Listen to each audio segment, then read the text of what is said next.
La trattativa per Lookman all'Inter si sta avviando verso il tramonto ormai. Certo che finché il mercato non chiude manteniamo sempre una quota di condizionale. Anche a Sky sentivo diversi opinionisti che continuavano a dire che secondo loro si potrebbe ancora fare. Lookman potrebbe ancora arrivare all'Inter nelle ultime ore del mercato, ma al momento la sensazione sempre più netta ed evidente è che l'Inter stia abbandonando la pista a Demola Lookman e che quindi la trattativa con l'Atalanta sia terminata, che poi in realtà una vera e propria trattativa con l'Atalanta non c'è mai stata. Sono abbastanza deluso per vari motivi. Ritenevo e ritengo ancora oggi che Lookman sia un giocatore innanzitutto molto forte. Lookman è un giocatore molto forte, per caratteristiche è un giocatore molto difficile secondo me da trovare, un altro attaccante che parta dall'esterno con le sue qualità, che si stia dimostrando o che si sia dimostrato di grande impatto in Italia e in Europa con costanza, non lo vedo all'orizzonte.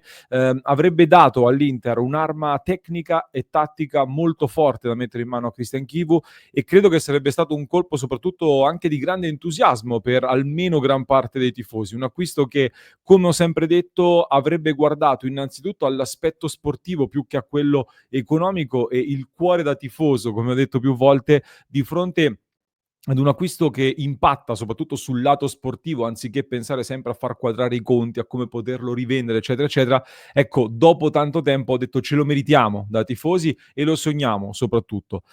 Al tempo stesso, se l'Atalanta fa muro, ti ostacola e non lo vuole vendere, ci hai provato, ma c'è poco da fare. Si potevano accorciare i tempi, magari, soprattutto tenendo fede magari a quell'ultimatum delle 48-72 ore che aveva parlato Marotta, forse sì, però l'Inter ci ha provato, non è andata a buon fine. Ora resta il dispiacere, però non posso far altro che guardare avanti e andare a commentare i prossimi passi e cercare di capire cosa succederà. E allora, ben ritrovati, amiche e amici interisti, in questo nuovo episodio. Vi invito a lasciare un mi piace. Se non l'avete ancora fatto, clic sul tasto iscriviti, così non vi perdete i prossimi contenuti e continuiamo a far crescere il nostro canale, che nelle scorse ore ha annunciato una grandissima novità che trovate sul nostro canale. Spero che abbiate già avuto modo di commentare e di ascoltare la grande novità che abbiamo appena annunciato. Ecco, se qualcuno si aspetta che in questo contenuto io cominci ad urlare, a dare testate alla webcam perché non è arrivato Lookman, vi anticipo subito, avete sbagliato canale. Potete trovarne tanti altri che lanceranno questo disfattismo in questo momento. La delusione, ripeto, rimane dal mio punto di vista. Allo stesso tempo, poi a un certo punto bisogna lasciare spazio alla ragione. E la ragione mi porta a ribadire un concetto che ho ripetuto penso almeno 15 volte nelle ultime settimane, ovvero Lookman all'Inter è perfetto, sarebbe stato perfetto alle condizioni che ti aveva presentato lo staff del calciatore a luglio, era un'opportunità clamorosa su cui dovevi fiondarti, ma più vai avanti con il tempo e più salgono le cifre, soprattutto più l'asticella dell'opportunità si stava spostando verso quella del rischio, ovvero c'è da dire che su questo con il nostro Simone Frizza non siamo andati molto d'accordo nel corso di questo mese di trattativa, nel senso che Simone fin dall'inizio in realtà aveva sempre detto che per quanto ideale dal punto di vista tecnico, il colpo Lookman era anche rischioso perché poneva un'asticella molto alta nel tentativo diciamo di evitare il flop, dovevi fare un rendimento molto alto. Io all'inizio non ero d'accordo, proprio per i motivi che ho detto prima, però come dicevo più ti avvicini all'inizio del campionato, Lookman non si è allenato, avrà la Coppa d'Africa con cui all'Inter avrebbe perso una decina di partite tra campionato, Supercoppa e Champions League e nel frattempo soprattutto le cifre stavano continuando ad aumentare sempre più sopra i 50 milioni di euro senza che l'Atalanta tra l'altro abbia fatto un prezzo ancora. Ecco, si alzava anche l'asticella della tensione dei tifosi. A un certo punto, l'ho detto, è diventato un affare, rischia di diventare un affare lose-lose, cioè l'opposto di win-win, nel senso che vai a prendere Lookman agli ultimi giorni sopra i 50 milioni di euro, ti va a costare più dello spazio che ha liberato Correa a bilancio e con tutto questa attesa che si è generata, questa operazione che hai fatto, se poi ti fa una stagione da sotto i 20 gol, adesso non voglio esagerare, comunque se non ti fa una stagione molto, molto importante, da molti sarà visto come un acquisto flop. Se fa una stagione normale non basta per come si era arrivati ad un certo punto. Quindi se avessi fatto l'affare subito, così fulminante, 48 ore, 40 milioni sul piatto, come ti aveva detto l'entourage che sarebbe bastato, e porti a casa il calciatore, ecco, tutto l'affare, tutta l'avventura di Lookman all'Inter sarebbe nata sotto un'altra stella, con più tempo per lavorare, più tempo per integrarlo, un esborso inferiore, eccetera. Ora, questa cosa non sta avvenendo. Veniamo a quello che può succedere invece. Teniamo sempre questo piccolo condizionale su Lookman, ma francamente la vedo molto molto dura. L'Inter, come vi dicevo anche nel contenuto pubblicato nelle scorse ore, ha un budget da almeno 80 milioni di euro da spendere. Questa cosa, come avete visto, dopo il contenuto che ho pubblicato io, lo stanno confermando praticamente tutti, quindi avevamo anticipato questa cosa. I bilanci lo consentono, le liste, come abbiamo visto anche qua nel contenuto di ieri, consentono di aggiungere giocatori togliendo gli esuberi, quindi c'è spazio per fare colpi importanti, c'è spazio per metterli nelle varie liste. La priorità dell'Inter in questo momento, quindi dopo aver lavorato per esempio su Ederson, su dei centrocampisti perché si pensava potesse partire Cianoglu, si presenta l'opportunità a Lookman che mette tutto il resto in stand-by, l'opportunità a Lookman non la puoi percorrere e allora in questo momento l'Inter si sta concentrando a quanto pare su difensore e centrocampista.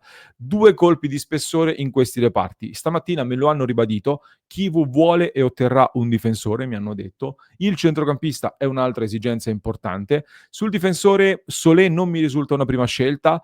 Badé, di cui si è parlato in queste ore in uscita dal Siviglia, purtroppo credo che andrà al Bayer Leverkusen, anche questo era un nome molto interessante. A centrocampo la pista Manu Koné della Roma non è ancora chiusa perché la Roma comunque è disposta a venderlo per accontentare Gasperini con le sue richieste in attacco. La Roma però chiede una cifra molto molto elevata e quindi adesso è spuntato questo Mister X dall'estero, ne stavamo parlando in diretta ieri anche nel club, fa molto sorridere perché ogni anno ad un certo punto del mercato spunta il Mister X per ogni squadra, ce n'è uno per ogni squadra. E cioè, mi immagino lo scenario del giornalista che contatta una fonte e la fonte ti dice guarda l'Inter vuole un grande centrocampista, lo vuole prendere dall'estero ma non ti posso dire chi è. Vabbè, è uno scenario molto curioso, molto giornalistico questo del Mister X. Io continuo a premere poi, ma questa è la mia opinione, che all'Inter serva anche un altro attaccante, nel senso che abbandonato Lookman, comunque un attaccante dovrebbe arrivare. Serve un attaccante o seconda punta, perché lo abbiamo visto negli ultimi anni, che comunque di attaccanti per andare in fondo in tutte le competizioni ne servono 5 anche col 3-5-2 e va bene che Bonni ed Esposito, Pio Esposito stiano sulla carta abbiano un potenziale superiore a quello che hanno fatto Correa, Arnautovic e Taremi, però mi chiedo, stanno davvero sorprendendo l'Inter così tanto in questa preparazione estiva da convincerli a non fare un'operazione in attacco? Cioè tu eri pronto a mettere 40 milioni su Lookman e poi ti sei accorto invece in questo mese che Ponni e Pio Esposito sono sufficienti? Mi sorprende molto, nel senso che allora avresti fatto un investimento di 40 milioni per poi contraddirti pochi giorni dopo. Quindi questo scenario che Bonni e Pio Esposito stiano convincendo a tal punto che non serva un attaccante non mi convince molto. Altre due cose, Thuram e Bonni hanno dribbling. Pio Esposito ti aggiunge fisicità per riempire l'area di rigore e questo istinto da bomber. Barella ve l'ho dimostrato con i dati e non solo lui, sta aumentando i dribbling come da richieste e da lavoro che sta facendo Chivu, ma io il giocatore in grado di creare la superiorità numerica nello stretto negli ultimi 30 metri non lo vedo nella rosa dell'Inter, secondo me ancora manca e quindi quando affronteremo squadre molto chiuse, ce ne saranno tante che ci affronteranno in questo modo, torneremo a parlare secondo me di questa questione, di questa mancanza. Infine, in mente hai l'idea di approdare prima o poi al 3-4-2-1? C'è questa idea di arrivare a questo modulo prima o poi?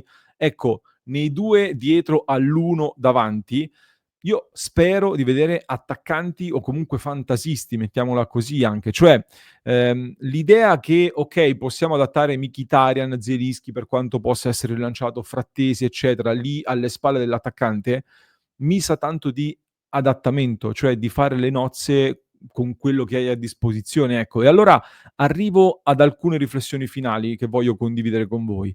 Intanto nell'ultima amichevole a Bari contro l'Olympiacos, Chivu, come abbiamo detto anche noi in diretta l'altro giorno, ha fatto un passo indietro in termini di aggressività, c'è stato un ritorno ad un 3-5-2 un pochino più inzaghiano, con le mezzali più incursori, ma comunque in questo momento, per il momento almeno, è andato in soffitta il 3-4-2-1.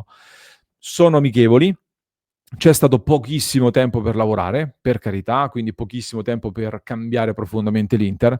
E allora non è che proprio il fatto di avere poco tempo a disposizione per lavorare su queste novità che stavano portando via dell'equilibrio, ne avevamo parlato, potrebbe aver fatto accantonare per ora la nuova soluzione tattica. Quindi il 3-4-2-1 è andato in soffitta per un periodo di tempo prolungato. Conte il secondo anno all'Inter, ve lo ricordate, fece questo esperimento di un'Inter più alta, più aggressiva, con un uomo in più là davanti. Nelle prime partite perse tanto equilibrio e quindi tornò ad un accorgimento, ad una soluzione differente e poi cominciò la cavalcata verso lo scudetto. Però l'esperimento arrivava al secondo anno di Inter con un allenatore più esperto e Chivu è già, diciamo, è nuovo innanzitutto e già dalle prime partite dovrà imporsi bene, perché sappiamo bene che c'è tanta pressione. Immaginatevi se non vinci le prime 3 partite, con di mezzo 2 gare a San Siro, la partita con la Juventus e il famoso Sassuolo, mi immagino quelli che possono essere i commenti. Quindi se ne riparlerà più avanti di questa nuova evoluzione tattica.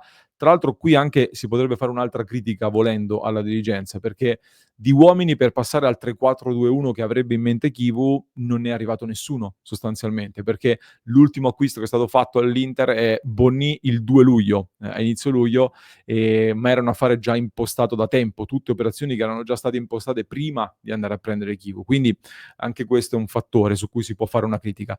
L'altra cosa che poi volevo dire, ne stavamo parlando nel club di Passione Inter, dove ieri sera abbiamo avuto una chiamata con i nostri abbonati molto molto bella, mi sono divertito un sacco, quindi www.passioneinter.club se volete entrare a far parte della nostra community con grandi interisti da tutto il mondo, vi aspetto lì perché c'è un confronto sempre molto costruttivo e molto positivo. Eh, io non sono così sicuro che sia necessario fare una rivoluzione in questa rosa, non sono così d'accordo con il dire che bisogna ribaltare la formazione titolare, piazza pulita, eccetera, eccetera, ma, ma ho la netta sensazione, che vi dico da tempo, che qualche volto nuovo in più potesse a tutti gli effetti far bene a tutto l'ambiente Inter. Mettere qualche volto nuovo in più. Adesso stai allungando sulla carta la panchina con giocatori che magari potranno diventare titolari, soprattutto Sucic, lo stiamo tenendo d'occhio in modo particolare, anche più Esposito, ma non solo. Ma in questo momento stai tendenzialmente allungando le alternative. Ecco, io la sensazione che si potesse aggiungere qualche volto nuovo e che questo potesse far bene alla squadra, al tifoso, anche a livello di entusiasmo, continuo ad avercela.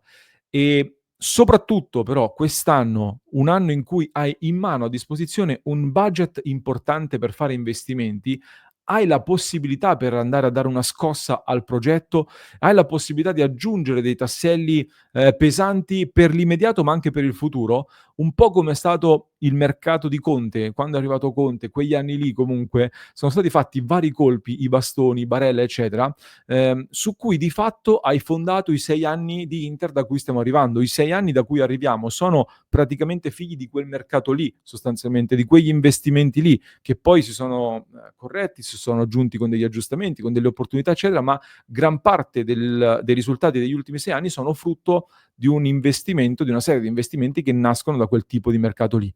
Ecco, oggi di nuovo avresti sulla carta, hai l'opportunità di fare nuovi investimenti in questa direzione, di aprire quindi anche un ciclo nuovo e quindi io spero davvero che l'Inter ne approfitterà, che si approfitterà degli ultimi giorni di questa sessione estiva per andare a cogliere queste opportunità, per andare a cogliere questi investimenti, un po' come ha fatto il Napoli. Napoli che l'anno scorso ha piazzato 4-5 acquisti decisivi proprio dal 21 agosto in poi. E allora fatemi sapere se siete d'accordo, ragazzi. Ho voluto darvi le notizie aggiungendo poi anche tanta opinione, mie opinioni personali che sul canale che dirigo penso di poter esprimere e quindi mi aspetto un clima costruttivo nei commenti, con commenti che vorrei leggere nella diretta alle 19:30, quindi fatemi sapere la vostra in maniera educata e costruttiva, confrontiamoci, approfondiamo questi argomenti e ne parleremo nei prossimi appuntamenti.